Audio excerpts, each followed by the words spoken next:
বাজেটে সামাজিক সুরক্ষা খাতের বরাদ্দ বন্টন ও সুবিধাভোগীদের বাস্তবতা নিয়ে কথা বলতে যোগ দিচ্ছেন সহকর্মী জিন্নাত আরা যশোয়া। যশোয়া, আপনাকে স্বাগত জানাচ্ছি। ধন্যবাদ ইমদাদ।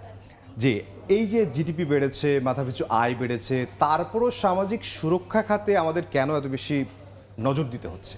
আচ্ছা, বাজেটের আগে প্রতি বছরই বাজেট নিয়ে নানা আলোচনা হয়, নানান কথা ওঠে যে কোন কোন খাতে আসলে গুরুত্ব দেওয়া উচিত, জোর দেওয়া উচিত। সামাজিক নিরাপত্তা খাতটা একটু ভিন্ন ধারার খাতই বলা যায়। এই খাত নিয়ে প্রতি বছরই নানান প্রশ্ন ওঠে, নানান কথা ওঠে যে আসলে এই খাতকে প্রতি বছরই জোর দেওয়া উচিত। কেন জোর দেওয়া উচিত, আমরা সেই চিত্রটাও দেখার চেষ্টা করব। আসলে এই খাতটা কেন? এই খাতটা হচ্ছে দরিদ্র মানুষদেরকে কিংবা পিছিয়ে পড়া অনগ্রসর মানুষদেরকে এগিয়ে নিয়ে যাওয়ার জন্য এই খাতটা। এবং এই পিছিয়ে পড়া মানুষটা কারা এবং এর সংখ্যা আমাদের দেশে কেমন, এই বিষয়টির দিকে যদি আমরা একটু চোখ রাখতে চাই, তাহলে দেখব যে সামাজিক সুরক্ষা খাতে পিছিয়ে পড়া মানুষের দিকে চোখ রাখার আগে আমাদের একটু পরিসংখ্যান দেখতে হবে যে দরিদ্র বাংলাদেশের মোট জনগোষ্ঠীর মধ্যে 18.7% মানুষ। এবং এটা যদি আমি সংখ্যার হিসাবে আপনাকে বলি ইমদাদ, তাহলে হচ্ছে 3,17,90,000-এর মতো মানুষ। এবং অতি দরিদ্র আছে মোট জনসংখ্যার 5.6% বা সংখ্যার হিসেবে যদি বলি 95,20,000-এর মতো মানুষ। অর্থাৎ কিন্তু দেখা যাচ্ছে 4 কোটিরও বেশি মানুষ কিন্তু এই দরিদ্র কিংবা অতি দরিদ্রের তালিকায় আছে। তাহলে কিন্তু এখানে ইমদাদ বোঝাই যাচ্ছে যে কেন আমাদের আসলে এই খাতে জোর দেওয়া উচিত কিংবা গুরুত্ব দেওয়া উচিত। এবং এক্ষেত্রে আরও একটি বিষয় যেটা আপনি বললেন যে মাথাপিছু আয় বাড়ছে, জিডিপি বেড়েছে, এটা অবশ্যই সত্য একটি কথা, কারণ আমাদের আসলেই মাথাপিছু আয় বাড়ছে, জিডিপির আকার বাড়ছে, এটা অস্বীকার করার কোনো অবস্থা আসলে আমাদের নেই। এর পাশাপাশি আরও একটি জিনিস বাড়ছে, সেটা হচ্ছে আয় বৈষম্য।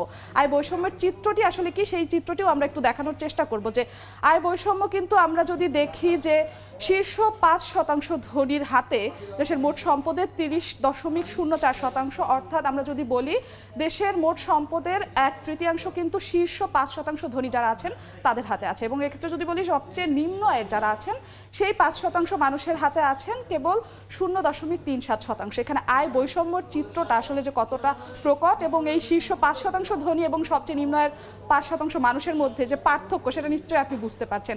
আসলে এই যে আমাদের তথ্যগুলো আছে কিংবা পরিসংখ্যান আছে, এগুলি বলে দেয় যে বাজেটে সামাজিক নিরাপত্তা খাতে গুরুত্ব কেন দেওয়া দরকার এবং এই মানুষগুলোকে সামাজিক নিরাপত্তা বেষ্টনীর মধ্যে আসলে কেন নিয়ে আসা দরকার। আচ্ছা, যাদের এই সুবিধা পাওয়ার কথা, আমরা রিপোর্টে যেটি দেখছিলাম যে অনেক কিছুই আপনি তুলে এনেছেন, যাদের এই বরাদ্দগুলো পাওয়ার কথা আসলেই কি তারা পাচ্ছেন কিনা? একদম, যদি তারা পায় তাহলে তো উন্নয়নটা হতো, আসলে কি তারা পাচ্ছে কিনা, আপনি কি দেখেছেন? আমি রিপোর্টে যেমনটা তুলে ধরেছি যে আসলে অনেক মানুষই আছে যারা বলছে সুবিধাভোগীর তালিকায়, সেই অনুযায়ী সুবিধাভোগীর তালিকায় তাদের নাম লেখানোর জন্য যে যে যোগ্যতা বা যে যে দরকার তথ্য, তা সব কিছুই তাদের আছে, কিন্তু তারা তাও কেন সুবিধাভোগীর তালিকায় নাম লেখাতে পারছে না। এই প্রশ্ন যদি পাশে রেখে আমরা যাই যে কোন কোন উপখাত এই সামাজিক নিরাপত্তা খাতের বরাদ্দের মধ্যে থাকে, সেক্ষেত্রে যদি দেখি সবচেয়ে বেশি আমাদের বয়স্ক ভাতা নিয়ে কথা হয়। এই শ্রেণীকে আসলে বলা হয় যে সব থেকে বেশি প্রয়োজন আসলে এই সামাজিক নিরাপত্তা খাতের বরাদ্দটা।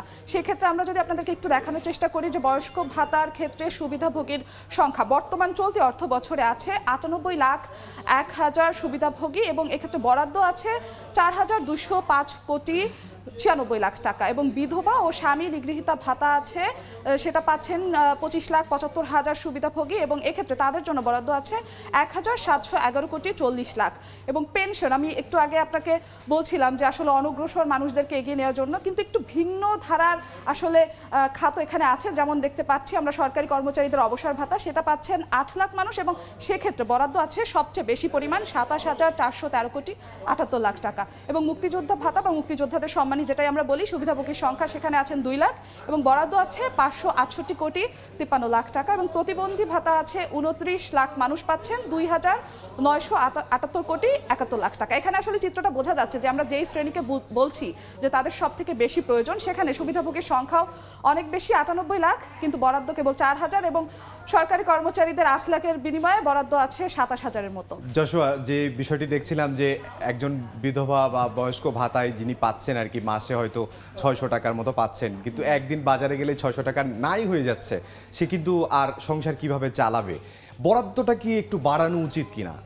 একদম, আমরা এতক্ষণ তো হাজার হাজার কোটি টাকার হিসেবটা বলছিলাম, দেখে মনে হচ্ছিল অনেক বেশি অঙ্কের অর্থ, হাজার হাজার কোটি টাকা। এটা সামষ্টিক অর্থ। আমরা যদি এখান থেকে ব্যক্তি পর্যায়ে আসি, তাহলে একজন ব্যক্তি কত পাচ্ছে, যে একজন সুবিধাভোগী তার হাতে কত টাকা যাচ্ছে সেটা অর্থবহ হচ্ছে কিনা। সেক্ষেত্রে আমরা যদি একটু দেখি, 3টি ভাতায় আমরা যদি বলি যেটা আসলে প্রাধান্য দেওয়া হয়, প্রতিবন্ধী ভাতা 850 টাকা, বয়স্ক ভাতা 600 টাকা এবং বিধবা ভাতা 550 টাকা।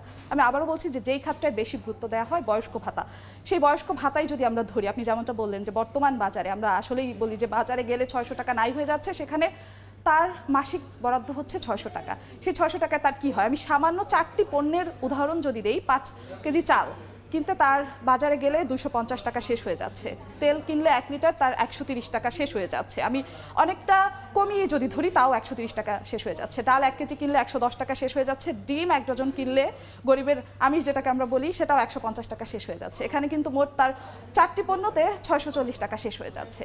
তাহলে এখানে বোঝাই পুরো যাচ্ছে মাসের যে বাজারটা আসলে সে করতে এর পারছে বাইরে না। যদি আমরা বলি তার নিত্য প্রয়োজনীয় অন্যান্য আনুষঙ্গিক জিনিস, কিন্তু তার চিকিৎসা খরচ কোনো কিছু যদি আমরা পাশেই রাখি, ওগুলো তার দরকার নেই, তার যে প্রধান মৌলিক চাহিদা খাদ্য সেটাও কিন্তু এই সেটাও বাজারে কিন্তু হচ্ছে না, পূরণ বাজেটটা হচ্ছে না। আরো এই খাতে বাড়ানো উচিত। আপনি রিপোর্টটিও দেখেছি এবং আপনি যেটি বিশ্লেষণ করলেন সেটিও আমরা দেখেছি।